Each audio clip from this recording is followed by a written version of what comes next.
I can't escape who I am.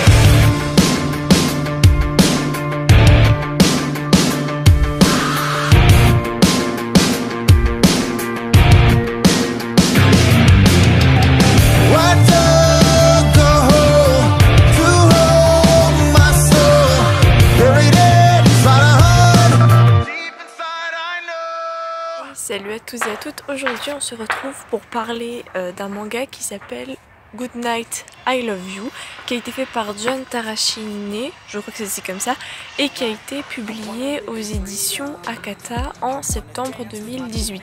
Donc de toute manière, à la fin vous aurez une fiche récapitulative des éléments les plus importants, mais je peux quand même déjà vous dire que le tome numéro 2 sortira en décembre, le 6 si je me rappelle bien, le 6 décembre 2018, et que cette série est prévue en 4 tomes. Donc c'était une série qui m'avait fait de l'œil depuis qu'elle était sortie quoi, et du coup j'avais envoyé un mail à Akata pour leur demander s'ils pouvaient me l'envoyer, etc. Et au final j'ai été super surprise parce que du coup ils ont accepté de me l'envoyer, alors que je veux dire que par rapport à d'autres personnes qui font des vidéos de manga sur YouTube, genre voilà, je suis pas, enfin c'est pas waouh mes trucs, donc du coup j'étais super contente qu'ils me l'envoient et je me suis empressée de le lire pour faire une chronique. Donc c'est l'histoire d'un jeune garçon, donc je crois qu'il s'appelait, voilà, c'est l'histoire de Ozora. Donc il a 20 ans, il est à l'université et il se trouve qu'il vit seul avec sa maman depuis que son père s'est cassé quand il était petit, puis après ça a été au tour de son grand frère, je crois quand il a quitté du lycée il s'est cassé, voilà. Et en fait la mère d'Ozora lui dit un jour je suis en stade 4, j'ai un cancer, je vais mourir. Et donc du coup il arrête la fac et il s'occupe d'elle. Bon, elle finit par mourir du coup. Le frère n'a même pas venu à l'enterrement de sa mère, mais en fait sa mère a envoyé une lettre à son frère et elle en a donné aussi une à Ozora qui dit qu'en fait il doit l'annoncer la mort de sa mère à tous ses amis qui vivent en Europe. Donc en gros il va partir dans un premier temps en Angleterre pour retrouver une amie de sa mère, sauf qu'en fait il s'attendait pas à avoir certaines révélations sur sa famille, sur sa mère, et à en découvrir un peu plus sur sa famille. Donc franchement, pour vous donner mon avis, ce manga c'est une vraie quête identitaire, tout simplement parce qu'on voit quelqu'un qui est...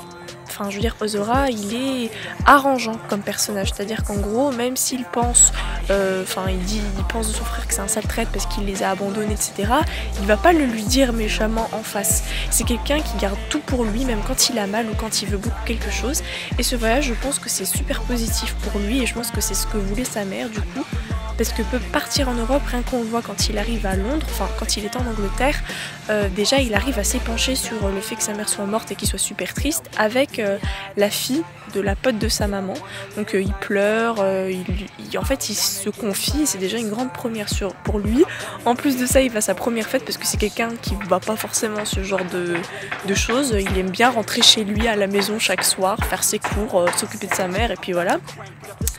Donc en fait ce voyage là ça va tout changer, et ce qui se passe en fait dans le manga c'est que dès qu'il a terminé à Londres il se dit bon ok je prends mon billet du retour, je reviens et tout, et en fin de compte la pote de sa mère lui donne une lettre. Ah bah non, maintenant tu vas en France et tu vas rencontrer un de mes autres potes. Donc en fait à chaque fois il va aller dans plusieurs pays différents, et en fait il va rencontrer les amis de sa mère et il va en apprendre plus sur sa mère qui était quelqu'un de joyeuse, qui aimait bien faire la fête, qui aidait les gens. Par exemple à Paris elle avait aidé un pianiste qui était dans un bistrot à avoir confiance en lui, et c'est grâce à lui qu'il a pu intégrer des grands opéras. Voilà. Au niveau de la vie, je vais vous donner ma note tout de suite. Donc je mets un 9 sur 10. Je vais vous dire pourquoi. Tout simplement parce que les points que j'ai aimés, c'est le fait qu'on ait un voyage, notamment un voyage en Europe. Je trouvais que c'était très intéressant d'avoir l'Europe dans un manga. C'est sympa, surtout qu'on sait que les Japonais aiment beaucoup tout ce qui est anglais, français, etc. Par contre, ce qui était vraiment trop cool, c'était à l'intérieur. Donc je vous montrais des petites photos, mais à l'intérieur, du coup, il y avait en fait les dessins de tout ce qu'il a visité, que ce soit en France ou en Angleterre, avec les personnes qu'il a rencontrées. Donc je trouvais ça sympa. C'était un petit peu comme si qu'il retraçait son voyage dans un carnet de voyage. C'était rigolo. Je trouvais ça bien pensé.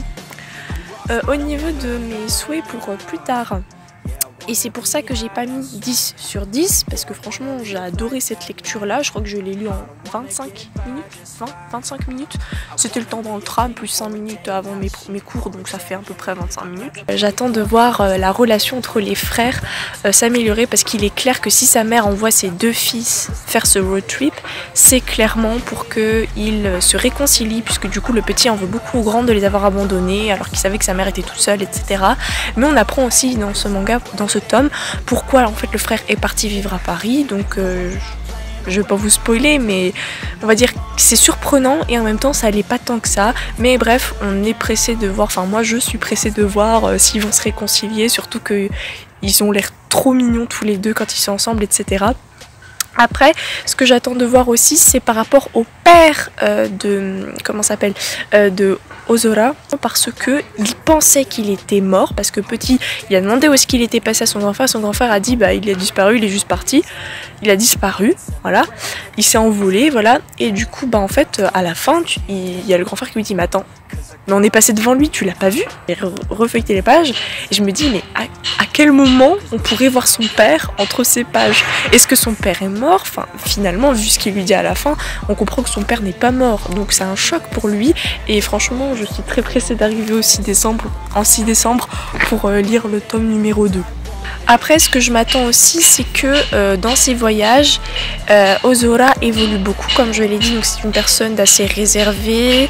J'attends vraiment qu'il s'épanouisse, comme au final voulait sa mère dans sa lettre, qu'il trouve un peu sa voie, etc., qu'il sache quoi faire, et puis surtout qu'il sache se débrouiller, parce que quand on voit qu'il se fait voler son sac banane dans le train, il avait l'air tellement intelligent, mais en même temps je trouvais cette scène trop mignonne. Au niveau des dessins, alors déjà la couverture. Alors je sais pas, mais je trouve que Akata fait un très beau travail. Moi je suis quelqu'un qui suis passionnée par les voyages et j'adore le train. Mais franchement c'est le moyen de transport que j'aime le plus. Je sais pas pourquoi, mais j'ai toujours été calme dans un train. Par contre hystérique dans un avion où je déteste prendre le bus, voilà. Donc là on voit le titre Goodnight I Love You, un peu comme si on avait soit les lignes d'un cahier, soit une sorte de timbre. Ensuite on a vous savez les petites broches, et moi j'ai un marque-page qui ressemble exactement à ça, mais du coup les petites broches comme ça, enfin moi c'est un marque-page avec le planisphère, donc qui montre bien que bah, ça va être un manga où le héros va partir en voyage, et puis là comme c'est le premier tome on voit bien la France et le Royaume-Uni à côté, puisque c'est exactement là où il s'est rendu, donc on voit le principal, et puis on voit un train, donc je sais pas, peut-être que je me trompe parce qu'après tout ça fait un moment que j'y suis pas allée, mais ça m'évoque la gare à Paris, je vous mettrai le nom en bas parce que je m'en souviens plus là tout de suite, mais c'est la gare où j'arrive tout le temps quand je vais à Paris, donc il me semble que c'est celle-ci qui est représentée, et derrière du coup on voit une personne, je sais pas qui c'est, le blond avec une queue turelle, mais après on voit un blond avec un pull blanc, donc c'est son frérot, et puis juste à côté, je vais pas vous spoiler qui est le monsieur qui est juste à côté du blondinet, vous le découvrirez bien assez tôt dans le manga je suppose. Donc voilà, c'en est déjà fini sur cette vidéo, dites-moi en commentaire si vous l'avez déjà lu, si vous avez aimé, et si vous trouvez le concept de manga original. Après moi j'aurais une question pour vous par contre, c'est de vous demander si vous connaissiez d'autres mangas où le héros justement fait un road trip pour partir à la découverte de lui-même et des secrets de sa famille, parce que du coup ce premier tome m'a énormément intéressée et j'aimerais bien en découvrir d'autres qui sont un peu dans la même veine. Derrière c'est marqué road trip, deuil et famille, donc c'est vraiment un thème original pour moi, parce que pour ma part c'est le premier que je lis qui mêle tous ces thèmes là. Et donc j'en suis vraiment très satisfaite.